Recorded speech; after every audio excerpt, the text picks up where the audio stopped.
Everyone, this is advocate Priyanka. आज हम लोग बात करेंगे हमारे लीगल कॉन्सेप्ट्स में एक बहुत ही इंपॉर्टेंट टॉपिक जिसका नाम है एडॉप्शन। एडॉप्शन हिंदूज में, मुस्लिम्स में, हर धर्म में किया जाता है।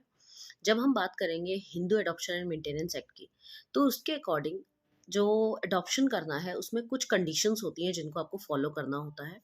इस वीडियो में मैं आपको बताऊंगी ऐसी कौन कौन सी कंडीशन है जो आपको कोई भी बेबी को अडॉप्ट करते हुए आपको फॉलो करनी पड़ेगी।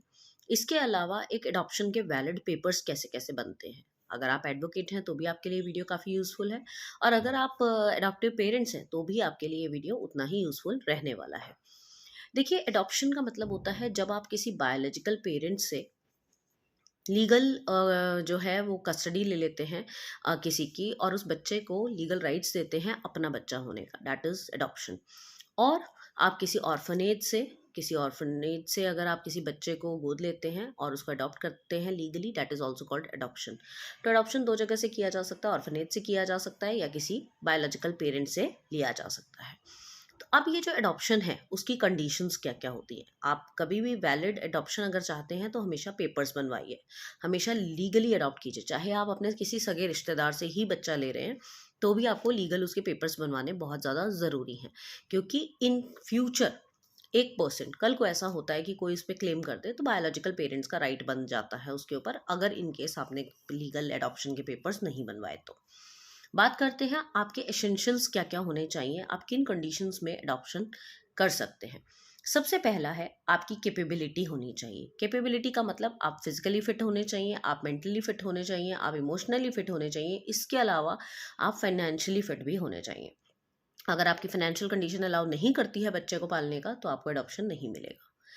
दूसरा, capability of biological parents. Biological parents की कैपेबिलिटी का यहाँ मतलब है कि उनके अंदर ये कैपेबिलिटी होनी चाहिए कि वो अपने बच्चे को आपको गोद दे सकें। अब अगर मेरा बच्चा ही नहीं है, मैं किसी को गोद कैसे दे दूंगी। अगर मेरी बहन का बच्चा है या मेरे भाई का बच्चा है, मैं उसको गोद नहीं दे सकती हूँ। मैं अपने ही बच्चे को गोद दे सकती हूँ। तो biological parents only can give their baby to adopt. Third is आपकी एलिजिबिलिटी। एलिजिबिलिटी क्या होती है? जो बच्चा है जिसको आप अडॉप्ट करेंगे, एक तो 15 साल से छोटा होना चाहिए, तभी आप उसे अडॉप्ट कर सकते हैं। दूसरा, वो अनमैरिड होना चाहिए, मैरिड बच्चे को आप गोद नहीं ले सकते। इसके अलावा Hindu maintenance and adoption act के according Hindu can adopt a Hindu child, ठीक है। जबकि हमारा जुवेनाइल जस्टिस एक्ट जो है वो अलाउ करता है कि respective of religion you can adopt any child. इसके अलावा आपका कंसेंट जो है बोथ हस्बैंड एंड वाइफ का ज़रूरी है। लेने वाले बच्चे गोद लेने वाले का भी और बच्चे गोद देने वाले का भी, मतलब अडॉप्टिव पेरेंट्स के हस्बैंड और वाइफ दोनों, मतलब उसके फादर और मदर दोनों, और बायोलॉजिकल पेरेंट्स के भी दोनों हस्बैंड एंड वाइफ का कंसेंट होना ज़रूरी है।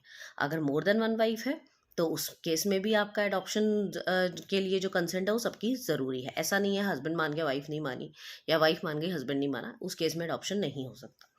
इसके अलावा जो माता पिता हैं, जो अडॉप्टिव पेरेंट्स हैं, और जो बच्चा वो गोद ले रहे हैं, उन दोनों के बीच में कंबाइंडली 25 ईयर्स का जो गैप है वो होना ज़रूरी है।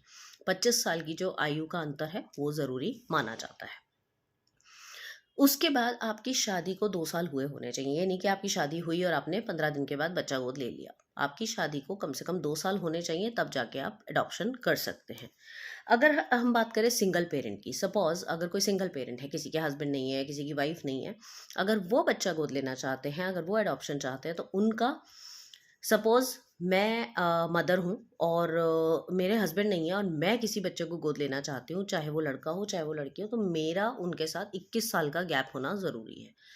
मगर यहाँ पर एक बात का ध्यान रखिएगा, अगर आदमी है, अगर अडॉप्शन करने वाले फादर हैं और वो किसी फीमेल चाइल्ड को अगर वो अडॉप्ट करना चाहते हैं तो वो नहीं कर सकते। हमारे इस एक्ट के अकॉर्डिंग लड़की, फादर जो है कभी भी गर्ल चाइल्ड को अडॉप्ट नहीं कर सकते, बट मदर जो है वो बॉय और गर्ल आइदर किसी को भी अडॉप्ट कर सकते हैं, और उनका जो एज है वो 21 साल का डिफरेंस होना चाहिए।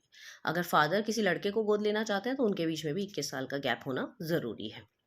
इसके अलावा जो आपके मैरिड और अनमैरिड दोनों ही लोग बच्चे को अडॉप्ट कर सकते हैं। ऐसा कोई रूल नहीं है कि मैरिड ही लोग अडॉप्ट कर सकते हैं। और इसके अलावा अब बात करेंगे हम लोग अडॉप्शन के पेपर्स की। अडॉप्शन के पेपर्स किस तरीके से बनाए जाते हैं? देखिए, अडॉप्शन के पेपर बनवाने में ऐसा कुछ बहुत ज़्यादा डिफ़िकल्ट वाली कोई चीज़ नहीं है। जो अडॉप्शन डीड होती है उसमें सबसे पहले आप ये बताएंगे कि ये जो डेट ऑफ द डीड, कि ये जो डीड है ये अडॉप्ट और इनैक्ट की गई है, एग्जीक्यूट की गई है इस डेट पे, इस मंथ पे, इस डे पे। ठीक है, पहली लाइन आपकी लिखी जाएगी।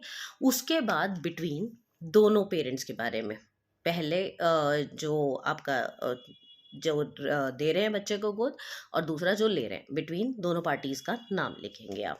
जैसे son of, aged about, years, resident, occupation etcetera. फिर ऐसे ही दूसरे नेचुरल फादर के बारे में भी। उसके बाद आप बताएंगे कि where is the adoptive father who is devout Hindu has no son. उसकी पहले वो बताएंगे कि उसका जो अभी प्रेजेंट स्टेटस है वो क्या है, उनके पास बच्चा है नहीं है, ऑलरेडी वो बिनी संतान है, ये बताएंगे। और उसके बाद जो दे रहे हैं अपना बच्चा, जो बायोलॉजिकल पेरेंट्स हैं, उनका स्टेटस बताएंगे कि जैसे 3 बच्चे हैं उनके, उनमें से वो अपना सबसे पहले वाला बेटा, उसका नाम, उसकी एज, ये सब बताएंगे। क्योंकि अगर 3 बेटे हैं तो उसमें ये मेंशन करना ज़रूरी है कि कौन सा बेटा वो दे रहे हैं। उसके बाद ये बताएंगे कि वेयरएज जैसे जो सी है फादर या डी है, उनके जो aged about this years has agreed to give the in adoption. उनका एग्रीमेंट बताएंगे कि वो अग्रीड हैं देने के लिए। और जो अडॉप्टिव फादर हैं, जो उन्होंने भी अपनी कंसेंट अपनी वाइफ से ले ली है। उसके बाद डीड ऑफ अडॉप्शन में ये भी लिखा जाएगा कि the said D who is being taken into adoption, वो मैरिड नहीं है, वो 15 साल से छोटा है, और ये सारा अडॉप्शन का जो प्रोसेस है वो फ्रेंड्स और रिश्तेदारों के सामने हो रहा है। और उसके बाद आप ये भी बताएंगे कि दोनों नेचुरल पेरेंट्स और बायोलॉजिकल पेरेंट्स को कोई प्रॉब्लम नहीं है, कोई कंडीशन नहीं है, इन दोनों के साइन हम जो है विटनेसेस के सामने ले रहे हैं, और हम अपनी कंसेंट से ये अडॉप्शन कर रहे हैं। एंड नेक्स्ट पॉइंट लिखा जाएगा, ये फाइनल अडॉप्शन डीड है और ये इररिवोकेबल है। इररिवोकेबल मतलब इस डीड को आप दोबारा से चैलेंज नहीं कर सकते, अगर मन बदल भी जाए तो आप दोबारा से रिवोक नहीं कर सकते। इतना लिखने के बाद आप नीचे विटनेसेस के साइन लेंगे, अडॉप्टिव फादर के साइन लेंगे, अडॉप्टिव मदर का के साइन लेंगे, और ये डीड आपकी पूरी हो जाती है। अगर यही डीड आप ऑर्फनेज के साथ बनाते हैं तो वहाँ पर जैसे दूसरी पार्टी का जो नाम है उसकी जगह पर ऑर्फनेज का नाम लिख दिया जाएगा। तो इसी तरीके से एक एडॉप्शन डीड बनती है, जो कि बहुत ही सिंपल और इजी तरीके से बनती है। अक्सर लोगों को ऐसा लगता है कि ड्राफ्टिंग के अंदर जितने ज़्यादा वोकैबुलरी स्ट्रॉन्ग लिखी जाएगी, जितने ज़्यादा टफ वर्ड्स लिखे जाएंगे, उतनी ड्राफ्टिंग जो है वो अच्छी होती है। ऐसा कुछ नहीं है। ड्राफ्ट ऐसा होना चाहिए जो सामने वाले को समझ आए, उसमें कोई एम्बिगिटी नहीं होनी चाहिए। अगर आपको इसका फॉर्मेट चाहिए तो you can drop a message in the comment section, I will share the adoption format with you. And अगर आप किसी और तरीके की डीड्स या कोई फॉर्मेट जानना चाहते हैं तो you can also drop a message on 9953308400। Thank you so much.